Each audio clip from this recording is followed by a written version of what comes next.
Fake news. Yan ang isa sa mga pangunahing dahilan kung bakit napaslang ang kauna-unahang santo ng ating bansa na si San Lorenzo Ruiz. Isinilang dito sa Binondo, Manila noong 1594 si Lorenzo Ruiz. Siya ay half Filipino and half Chinese. Ang kanyang buhay ay simple at tahimik. Naglilingkod sa simbahan bilang tagasulat ng mahalagang dokumento. Hanggang isang araw, bigla siyang napagbintangang pumatay ng isang Kastila. Walang konkretong ebidensya or ika nga sa panahon natin, walang due process.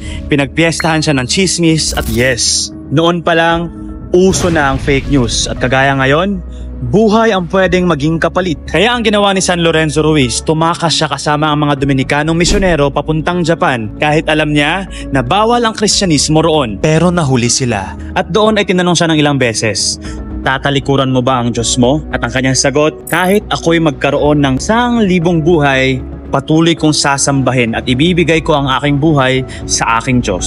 Sana all may paninindigan, diba? At sa Nagasaki, Japan, isinailalim siya sa matinding torture na kung tawagin ay tsurushi. Ibinitin patiwarik sa balon, duguan, at nilubog ng paunti-unti hanggang mawalan ng ulirat. San Lorenzo Ruiz was canonized in 1987 as the first ever Filipino saint. Pero higit pa sa pagiging santo, naging ehemplo at simbolo siya ng paninindigan.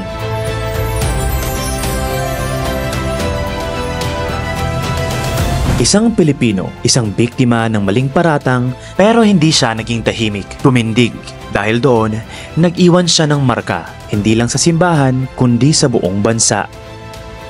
Kagaya ni San Lorenzo Ruiz, sana tayo'y manindigan sa tama at katotohanan.